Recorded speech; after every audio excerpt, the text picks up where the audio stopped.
So as long as there's been software, there's been issues with tight coupling.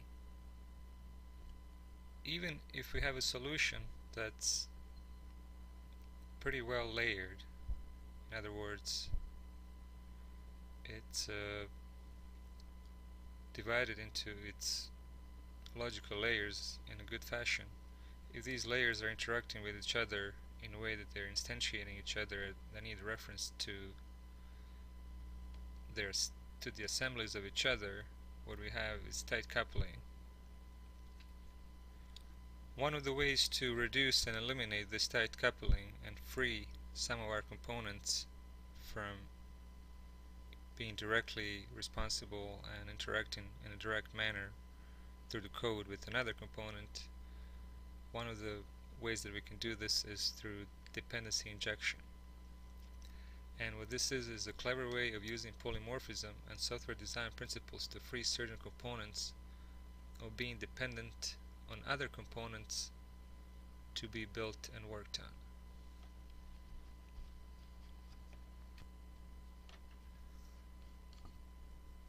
And the definition, I might as well jump into definition. Definition for good definition by Mark Seaman of dependency injection is that dependency injection is a set of software design principles and patterns that enable us to develop loosely coupled code. So, dependency injection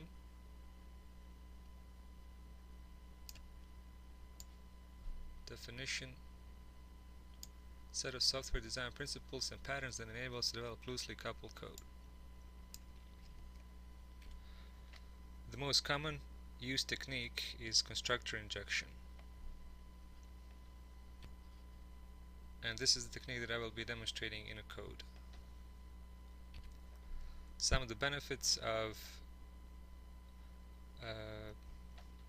using the dependency injection is extensibility, unit testing, late binding, maintainability, parallel development, etc. are some of the benefits. Extensibility, the meaning of extensibility is the code that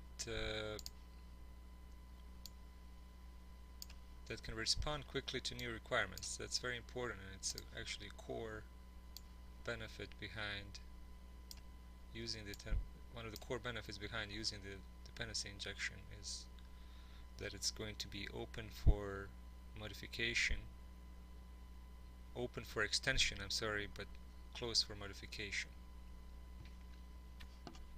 Open for extension, closed for modification. So like I said, a clever way using polymorphism, but we still have to define, we still have to have a way that we will instantiate some of these objects. And this is used, one of the techniques that we use to do this is the composition root. So the composition root is the place where we keep some of the initialization of our objects.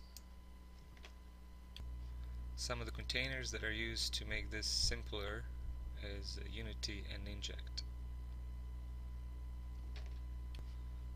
And another principle, like I said, about a clever way, and this principle is used quite a bit in some of the other patterns too, is making it someone else's problem. In other words, making whoever is initializing the component or wanting to use the component to provide us with the initialization of the object. So someone else's problem. Certain components shouldn't have to be responsible for managing other components. For example, the view shouldn't be responsible for managing which repository we're going to use for our data. The view should only be responsible for displaying the data and taking the data from the user and passing it to the view model. And this goes hand in hand with the single responsibility principle of the solid. So the first principle is a single responsibility principle, which says that class should only have one reason to change. So that means every time, for example, if you're adding the new repository, we will have to change our code, and in the view, and the view shouldn't, like I said, we shouldn't manage this responsibility. So we should only have one reason to change, and that for the view, the reason to change would be to add maybe some new buttons or text boxes. That should be the only reason for view to change, not another reason and another reason and another reason. So this is the theory of the dependency injection principle.